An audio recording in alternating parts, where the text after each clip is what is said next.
Bonjour à tous, bonjour chers élèves. Aujourd'hui, on va commencer le cours de la sédimentation dans différents milieux. La sédimentation, la sédimentation en arabe, on dit الترسب في أوساط مختلفة. إذا dans le niveau, la première année collège, option français, matière SVT, présenté par le prof Mohamed Al-Filel. Donc, on va voir la sédimentation dans différents milieux. Comme introduction, les débris de l'érosion sont transportés par l'eau ou le vent. Parfois, sur de grandes distances, ils finissent par se déposer et s'accumuler. Donc, on parle de sédimentation. Donc, les questions qu'on va voir où et comment se déposent ces débris et quelles sont les conditions nécessaires au dépôt des débris. Ça y est, donc on va voir comment se déposent ces débris, c'est-à-dire les produits de l'érosion, que ce soit mécanique ou bien chimique. Maintenant, on va voir quelles sont les conditions nécessaires au dépôt des débris. Donc, on va commencer par petit 1, on va commencer de dépôt des sédiments détritiques. C'est-à-dire ترسب العناصر الحوتاتية. Donc la diminution progressive de la pente provoque une diminution progressive de la vitesse des eaux des rivières et ainsi elles perdent leur force de transport, ce qui conduit à la sédimentation des éléments détritiques de manière horizontale, des éléments les plus grands dans l'amont ou aux plus petits dans l'aval. C'est la sédimentation horizontale. La sédimentation horizontale, c'est-à-dire, comme vous voyez sur le document, on a ça, c'est l'amont et on a l'aval. Lorsqu'on dans l'aval, on trouve des dépôts de grosses molécules ou bien des gros éléments comme des blocs algélamides, des graviers. Et lorsqu'on passe jusqu'à l'aval, on trouve les éléments deviennent très petits, comme le sable et les boues. Donc voici le sens du courant, donc de gauche vers la droite. Donc on parle de la sédimentation qui est horizontale. الترسب الأفقي. Donc maintenant on commence par une manipulation. On réalise la manipulation suivante. Donc assembler plusieurs particules différentes. Par exemple, le gravier, le 2 c'est le sable grossier. On a le sable, le 3 c'est le sable fin. Et le 4 c'est le limon. Et le 5 c'est l'argile. Donc l'élément, ce sont des particules qui, leur diamètre, il est entre le sable fin et l'argile. Donc dans un récipient, donc on prend un récipient par exemple et euh, on mettre les graviers, plus les sables grossiers et les fins et les limons et les argiles dans l'eau.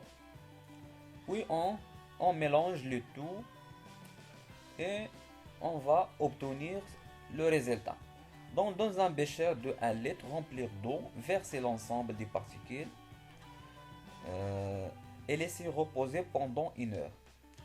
Le résultat, il est démontré dans le document suivant. Comme vous voyez que le 1, c'est le gravier sont déposés au premier. Par suite, le 2, c'est le sable grossier. Le 3, c'est le sable fin. Le limon. Et enfin, c'est l'argile. Donc, vous voyez, la sédimentation se fait comme ça. De grande taille vers des petites tailles.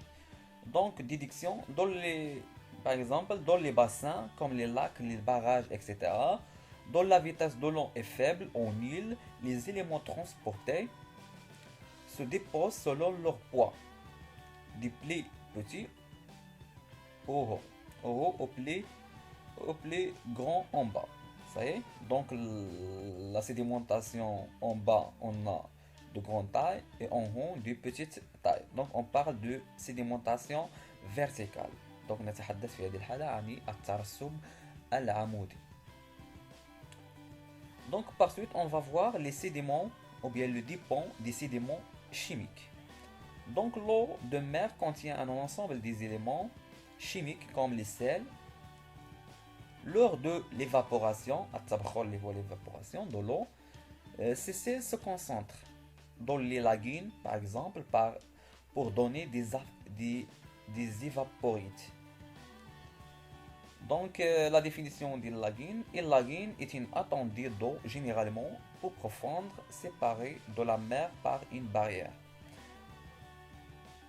Les évaporites, ce sont des sédiments résultant de la précipitation des sels après l'évaporation de l'eau. Donc, ce sont des sédiments chimiques. Donc maintenant, on va voir des dépôts des sédiments biochimiques. Donc, dans le milieu, par exemple, marin, le milieu marin est un milieu sédimentaire le plus large et le plus important à la surface de la Terre.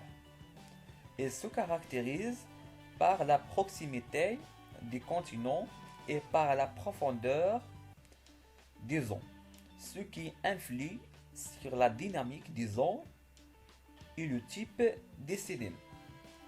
Donc, les milieux sédimentaires marins est divisé en plusieurs zones. Par exemple, comme vous voyez sur le document 1, on a les zones maritimes. Donc, les zones maritimes sont divisées en deux zones principales. On a la première zone, c'est la zone néritique. Et on a la zone pélagique. Donc, dans le deuxième document, on a un tableau qui représente les dépôts des éléments détritiques au niveau du milieu marin. Donc, on a les zones maritimes, par exemple, le zone littorale, c'est dans le 1, c'est ça. Les zones littorales, la profondeur à peu près entre 0 à 60 mètres, et la force de courant est plus forte. Et les dépôts, les sédiments déposés, ce sont les blocs. Leur diamètre sont forts. Leur taille, c'est de 10 à 256. Dans le plateau continental, c'est le 2, c'est ça. Donc, la zone littorale et le plateau continental, il appartient dans la zone néritique. Donc, dans le plateau continental, on a le profondeur à peu près entre 60 mètres à 200 mètres et le force des courants à peu près plus fort. Et les sédiments déposés, ce sont les gravés. Leur taille, c'est de 2 à 4 mm. Dans le 3, on a la taille continentale. Le taille continental, il appartient sur la zone pélagique.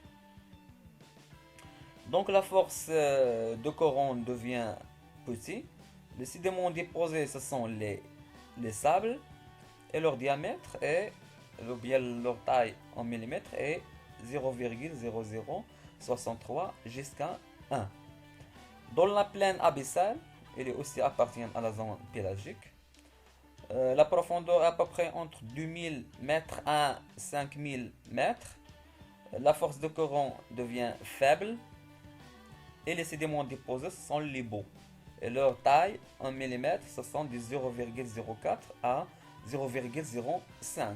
Et en dernier, on a les hauts fonds. يعني الأعماق العميقة جدا. Donc la profondeur en mètres, c'est plus de 5000 mètres. La force de courant devient nulle à peu près. Et les sédiments déposés, ce sont les argiles rouges. Et la taille en mètres à peu près de 0,002 à 0,02. Donc par suite on va voir.